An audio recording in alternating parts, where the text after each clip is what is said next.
اللہ اللہ اللہ اللہ نحمدہ ونصلی علی رسولہ الکریم اما بعد اعوذ باللہ من الشیطان الرجیم بسم اللہ الرحمن الرحیم یعتذرون الیکم اذا رجعتم الیہم قل لا تعتذروا لن نؤمن لکم قد نبأنا اللہ من اخبارکم صدق اللہ العظیم۔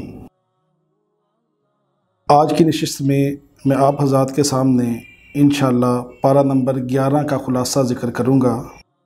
پارہ نمبر 11 جو مشتمل ہے سورۃ توبہ کا جو بقیہ حصہ ہے اس پہ اور سورہ یونس پہ، اور آخر میں سورۃ ہود کی چند آیات بھی اس میں شامل ہوں گی۔ اس پارے کی ابتدا یعتذرون الیکم، اللہ رب العزت نے جو گزشتہ صورت میں سورۃ توبہ میں جو احکامات منافقین کے بارے میں چلے آ رہے تھے کہ غزوہ تبوک کے اندر جو شامل نہیں ہوئے، ان کے احکامات کو اللہ رب العزت نے ذکر کیا کہ ہم نے آپ کو ان کے بارے میں بتا دیا ہے کہ یہ اب جب آپ واپس لوٹیں گے تو آپ سے قسمیں اٹھائیں گے، اپنے عذر پیش کریں گے۔ تو اللہ رب العزت نے ان کے 3 احکامات بتا دیے۔ پہلا حکم یہ بتایا کہ سیحلفون باللہ لکم اذا انقلبتم، کہ جب آپ ان کی طرف لوٹو گے تو یہ قسمیں اٹھا کے کہیں گے کہ ہمارا یہ عذر تھا، ہمارا یہ عذر تھا، تو آپ نے ان کی باتوں کا یقین نہیں کرنا۔ دوسرا یہ بتایا کہ فاعرضوا عنہم، کہ جب ہم نے آپ کو ان کے اصل حالات بتا دیے ہیں تو آپ نے ان سے اعراض کرنا ہے، ان سے دوستی نہیں لگانی، ان سے دور رہنا ہے۔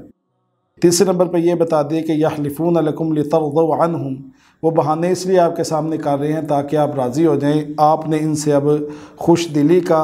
اور محبت کا مظاہرہ نہیں کرنا۔ اس طرح فرمایا کہ جو اس میں مخلصین تھے مومن، ان کی توبہ کا ذکر پیچھے بھی آیا۔ یہاں پہ کہا جا رہا ہے کہ اصل میں یہ مخلصین مومنین کی جماعت 10 کی تھی، ان میں سے 3 کا یہاں پہ ذکر کیا جا رہا ہے کہ وآخرون اعترفوا بذنوبہم خلطوا عملا صالحا وآخر سیئا۔ تو یہاں پہ اللہ رب العزت نے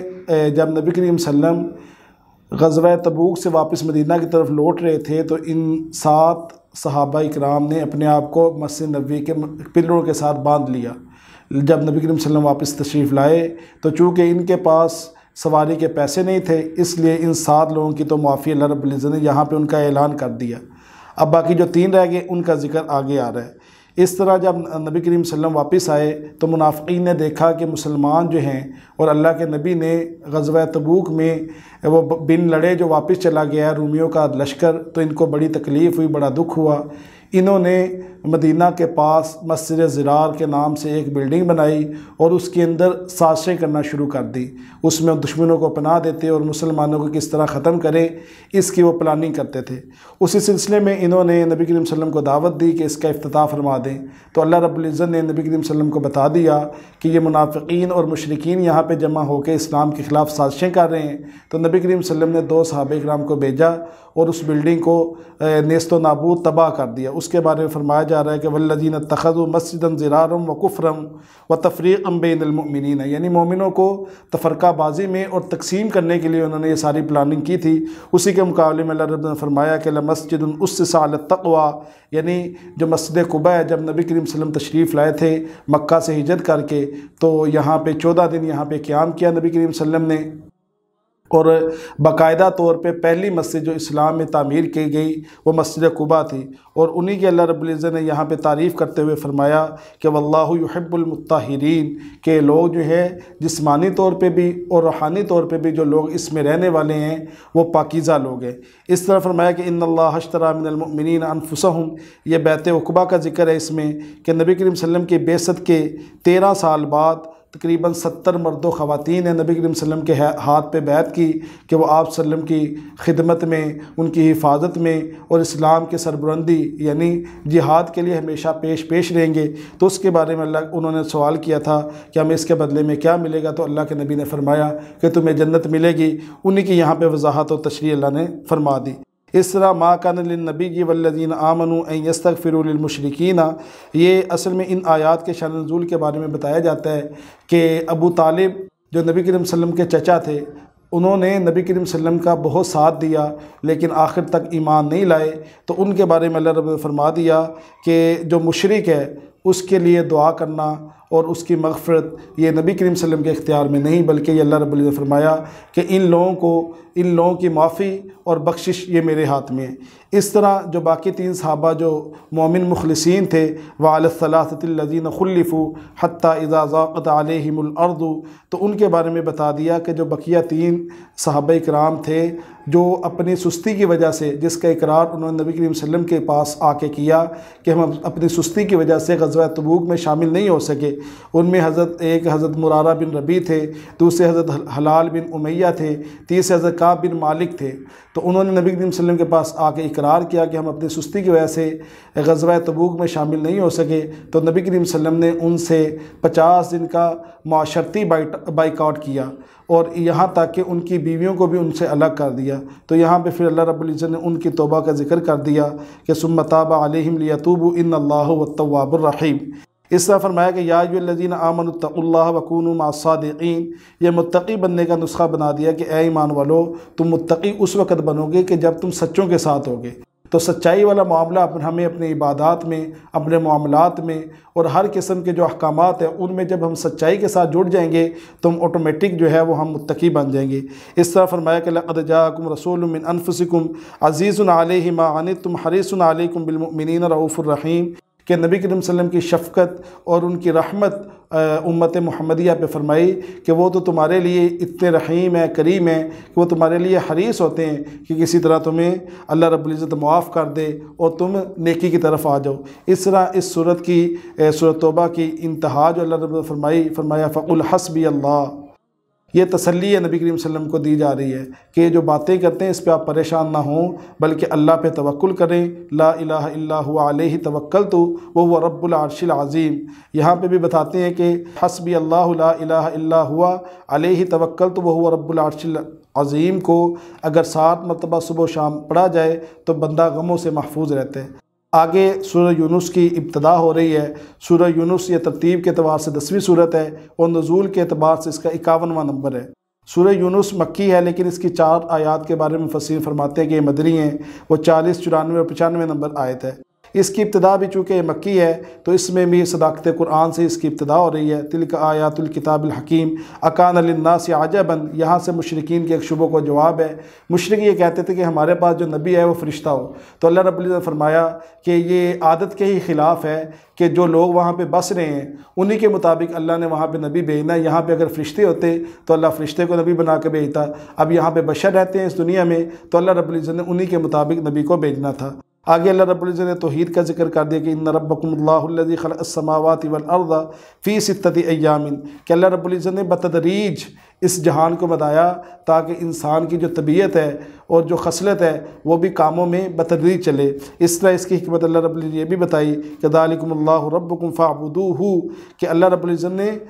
تمہاری آزمائش کے لیے اس دنیا کو بنایا تاکہ تم یہاں پہ جو کام کرو گے اسی کا بدلہ تمہیں آخر میں دیا جائے گا۔ اس طرح فرمایا کہ وَلَوْ يُعَجِّلُ اللَّهُ لِلنَّاسِ الشَّرَّ اسْتِعْجَالَهُم بِالْخَيْرِ،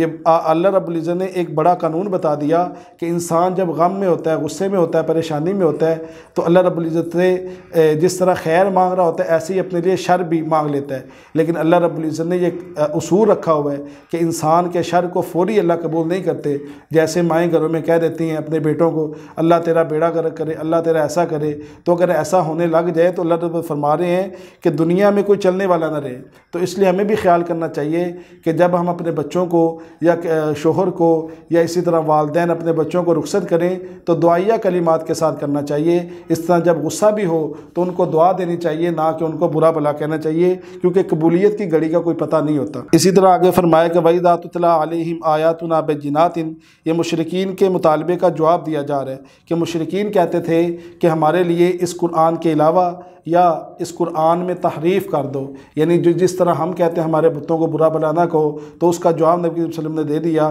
قُلْ مَا يَكُونُ لِي أَنْ أُبَدِّلَهُ مِنْ تِلْقَاءِ نَفْسِي، کہ میں اپنی طرف سے کسی بات کو تبدیل نہیں کر سکتا، نہ اس میں تحریف کر سکتا ہوں۔ إِنِّي أَخَافُ إِنْ عَصَيْتُ رَبِّي عَذَابَ يَوْمٍ عَظِيمٍ، اگر میں نے ایسا کیا تو میں اپنے رب کا نافرمان ہوں گا اور مجھے بڑے دن کے عذاب سے بہت زیادہ خوف ہے۔ اس طرح فرمایا هُوَ الَّذِي يُسَيِّرُكُمْ فِي الْبَرِّ وَالْبَحْرِ، کہ وہ اللہ کی ذات ہے جس نے تمہارے لیے خشکی کے، سمندر کے رستوں کو آسان کیا، تمہیں اتنی بڑی کشتی جو ہے، اتنی بڑی کشتی جس میں تقریباً پورا شہر آباد ہوتا ہے، وہ سمندر کو چیرتے ہوئے تمہیں لے کے جاتی ہے، یہ اللہ کی قدرت کی نشانی ہے، لہذا ان کو پہچانتے ہوئے ایمان لے آؤ۔ اس طرح اللہ رب العزت نے فرمایا قُلْ مَن يَرْزُقُكُم مِّنَ السَّمَاءِ وَالْأَرْضِ أَمَّن يَمْلِكُ السَّمْعَ وَالْأَبْصَارَ، یہ مشرکین سے سوالات ہیں کہ اگر ان سے پوچھا جائے کہ تمہیں کون رزق دیتا ہے، اصل میں مشرکین مکہ نا یہ بھی کہتے تھے کہ جس طرح ہمیں خدا کی عبادت کی ضرورت ہے، اسی طرح ہمیں بتوں کو بھی، چونکہ وہ اللہ کے معاون ہیں، تو اس کی اللہ نے تردید فرما دی کہ فَسَيَقُولُونَ اللَّهُ، کہ ان کو کہنا پڑے گا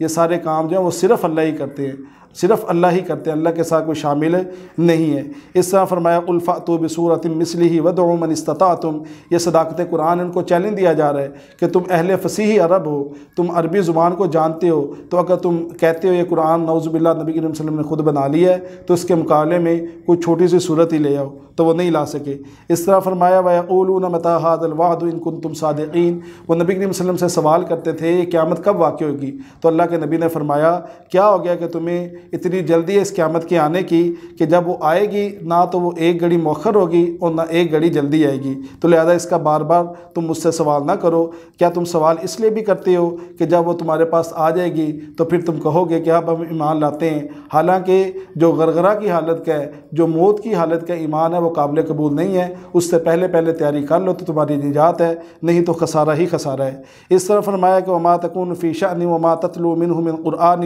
وَلَا تَعْمَلُونَ مِنْ عَمَلٍ إِلَّا كُنَّا عَلَيْكُمْ شُهُودًا إِذْ تُفِيضُونَ فِيهِ، یہاں سے وسعت علم باری تعالیٰ کو اللہ رب العزت نے ذکر کر دیا۔ اس طرح فرمایا کہ الا ان اولیاء اللہ لا خوف علیہم ولا هم یحزنون، یہاں سے ولی کی تشریح کر دی کہ ولی کی نشانی کیا ہوگی، لا خوف علیہم، جو فوت ہو چکا، جو جا چکا، اس پہ اسے خوف نہیں ہوگا، اور جو آنے والی مصیبتیں ہیں اس پہ اسے غم نہیں ہوگا، یعنی خوف اور غم سے نجات اس سے مل چکی ہوگی، وہ ولی ہوگا۔ اب ولی بننا کیسے ہے، اس کا طریقہ اللہ نے بتا دیا آگے کہ الذین آمنوا وکانوا یتقون، کہ ولی وہ ہوگا جو ایمان لائے، جس کے عقائد ٹھیک ہوں، وکانوا یتقون، وہ متقی بن جائے۔ اب متقی کیسے بننا ہے کہ جھاڑیوں میں ایک ململ کی چادر لیتے ہوئے ان جھاڑیوں کے درمیان سے گزرنا، اگر انسان اچھے طریقے سے گزر گیا تو وہ کامیاب ہے۔ ایسے ہی جو احکامات ہیں ان کی پیروی کرتے ہوئے منہیات سے بچ کے جو آدمی نکل گیا تو وہ کیا ہوگا، متقی ہوگا۔ اس طرح فرمایا گا وَاتْلُ عَلَيْهِمْ نَبَأَ نوح، یہاں پہ انبیاء کے قصوں کو مختصراً ذکر کیا گیا کہ نوح علیہ السلام کو اللہ رب العزت نے بھیجا، لیکن ان کی قوم نے ان کا انکار کیا تو اللہ رب العزت نے ان کو سزا دی۔ اس طرح یہاں پہ موسیٰ علیہ السلام کا ذکر ملے گا کہ موسیٰ علیہ السلام کا تفصیلاً پہلے بھی ذکر آیا۔ اسی طرح یہاں پہ قوم یونس کا ذکر ملے گا کہ انہوں نے بھی یونس علیہ السلام کی نافرمانی کی جو عراق کی طرف بھیجے گئے تھے، تو پھر اللہ رب العزت نے ان کو بھی عذاب دیا۔ اس طرح فرمایا قُلْ يَا أَيُّهَا النَّاسُ قَدْ جَاءَكُمُ الْحَقُّ مِنْ رَبِّكُمْ، کہ یہ ترغیب الی الاسلام ہے کہ نبی کا کام جو ہے وہ تبلیغ کرنا ہے کہ یا ایھا الناس قد جاءکم الحق، تمہارے پاس حق بات آ چکی ہے، اب تمہارا اختیار ہے کہ چاہے تم سیدھے رستے پہ چل پڑو، ہدایت کے رستے پہ چل پڑو، چاہے گمراہی کے رستے پہ چل پڑو۔ تو اگر ہدایت پہ چلو گے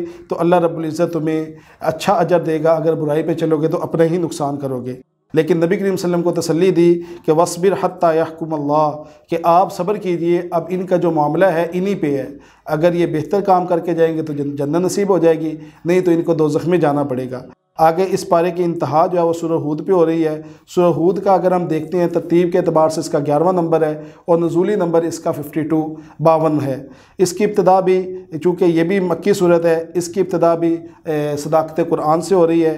اس میں ایک حکم یہ دیا گیا الا انہم یثنون صدورہم لیستخفوا منہ، کہ اصل میں جو منافقین تھے وہ نبی کریم صلی اللہ علیہ وسلم سے بچتے ہوئے گزرتے، اپنے سینوں کو